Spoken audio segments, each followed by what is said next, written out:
Seja muito bem-vindo a mais uma aula. Hoje eu vou explicar para vocês a respeito dos laudos e receitas de médicos, como eles devem ser elaborados. Primeiramente, eu gostaria de deixar uma dica. É importante ter um bom relacionamento com o médico e com os profissionais de saúde que acompanham o seu caso. Não basta simplesmente ter um médico que dê laudos e receitas se eles não forem bem elaborados. Então a primeira e principal dica é essa: procure um profissional que seja acessível, um profissional que seja fácil de lidar, de forma a facilitar a sua busca pelo direito à saúde. Eu vou explicar para vocês alguns pontos principais que devem constar no laudo do médico. São 9 pontos. O primeiro é o diagnóstico. O que é? Nós sabemos que existem diversos tipos de doenças e nomes de doenças que são conhecidos, mas temos que entender que nem sempre as pessoas que estão lendo os laudos, seja um juiz, seja um advogado ou até mesmo médicos de outras áreas, têm conhecimento do diagnóstico. Então não basta simplesmente trazer o nome do diagnóstico, é importante também explicar o que é aquela doença. Ela é uma doença com cura? Ela é uma doença sem cura? Ela é decorrente do quê? Ela é sequela de alguma outra doença? É uma doença genética? Então é importante que esse diagnóstico ele seja explicado. Bom, como o paciente se encontra no momento? Também é uma informação muito importante de se constar no laudo. Porque é naquele momento que o paciente está precisando de medicação que nós precisamos entender. Ele está em crise da doença? Ele está em remissão da doença? Ele está bem? Não, o caso dele é urgente, é muito grave, ele não pode esperar mais. Então tem que constar também como o paciente se encontra no momento. Se a criança precisa desenvolver, se não precisa desenvolver, se é um adulto, se não é. Então é importante explicar esse ponto. O terceiro ponto é trazer os riscos que o paciente está naquele momento sem o tratamento. O paciente tem risco de óbito? Não tem? Tem risco de uma sequela? É importante explicar, porque muitas vezes aquele paciente sem aquele tratamento, ele corre riscos graves e muitas vezes riscos irreversíveis, que são aqueles que acontecem com o paciente que ele não consegue voltar mais. Às vezes, sem aquele tratamento, um paciente pode ficar cego, ou aquela criança que está fazendo um tratamento, sem aquele tratamento, ela pode não se desenvolver mais e ficar com atrasos. Então, é importante também explicar esse risco. O quarto ponto é a necessidade e imprescindibilidade do tratamento. Explicar por que aquele tratamento ele é tão necessário. Por que a busca daquele tratamento específico ele é tão imprescindível? É importante que o médico traga essas informações de forma clara e objetiva, usando quanto menos termos técnicos, melhor, de forma que qualquer pessoa que ler aquele laudo tenha entendimento do que está lendo. Bom, o quinto ponto é a urgência do tratamento. Por que não pode esperar?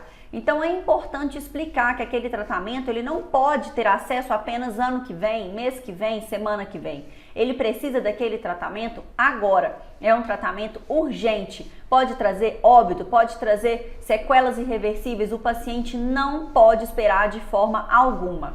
O sexto ponto é quais tratamentos e medicamentos já foram adotados anteriormente. Por que esse ponto é importante? Tanto o SUS quanto os planos de saúde já fornecem um número X de tratamentos. Os tratamentos que estão no rol da ANS, os tratamentos que estão no rol do SUS, eles já são fornecidos para o paciente de forma gratuita, de forma de fácil acesso. Então é importante a gente explicar por que o paciente necessita daquele tratamento. Se for um tratamento que está no rol do SUS, no rol da ANS, provavelmente ele vai ter aquele tratamento deferido. Mas e se for um tratamento que não consta no rol do SUS e da ANS? É preciso ser explicado. Porque se o SUS fornece o medicamento A, B e C, por que então o paciente busca o tratamento Z? Então isso deve ser explicado. Porque aquele tratamento do SUS, ele deu uma alergia.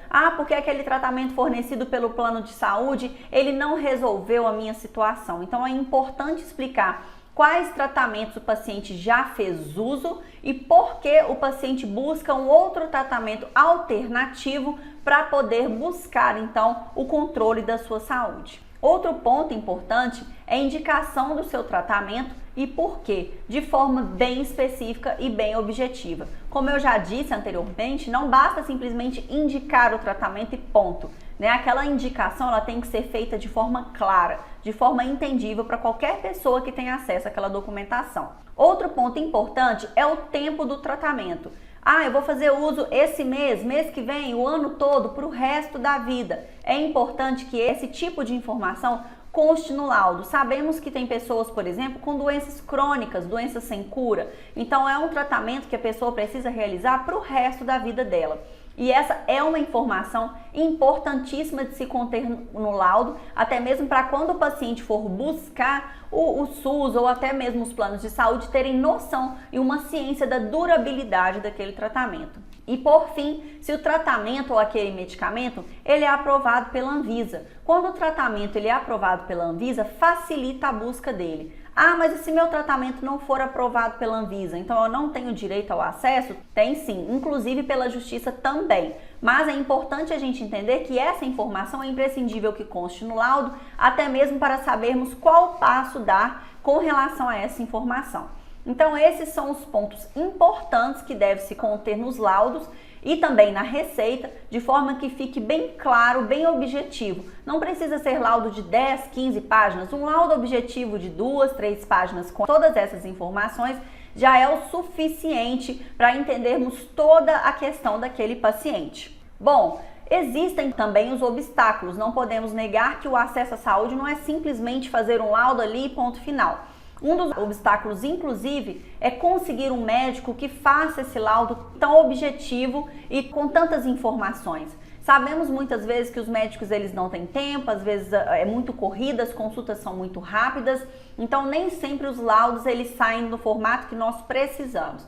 Por isso eu disse no início que é importante termos um bom relacionamento com o médico. Mas se não for possível, se aquele médico não puder elaborar o laudo nesse formato que nós precisamos, nós temos outras opções. Como, por exemplo, procurar clínicas populares, que são aquelas clínicas em que os profissionais cobram mais barato a consulta. Às vezes, se você se consultar com um profissional mais em conta, explicar para ele a sua situação de saúde, o que você busca naquele momento, ele pode te ajudar com um laudo melhor. Ou então procurar um outro profissional do SUS, se for um profissional já do SUS, você procure outro. Ou procurar um profissional particular, você pagar pela consulta. A minha dica é sempre você procurar profissionais por indicação. Ah, se eu tenho a doença X, minha amiga também tem, e o médico dela é excelente, então procure o médico daquela sua amiga, porque afinal de contas as indicações, as pessoas conseguem trazer essa informação do profissional ser bom, do profissional não ser. A questão não era o profissional ser bom, a questão é o laudo do médico ser muito bem elaborado. Então é isso, eu vou deixar essas dicas para vocês não desistirem simplesmente por não conseguirem um laudo. Não conseguiu com o médico? Procure outras clínicas. O importante é você não desistir da sua busca pelo direito à saúde. É isso, eu espero que tenha ficado claro e qualquer dúvida vocês deixem sua pergunta aqui. Obrigada!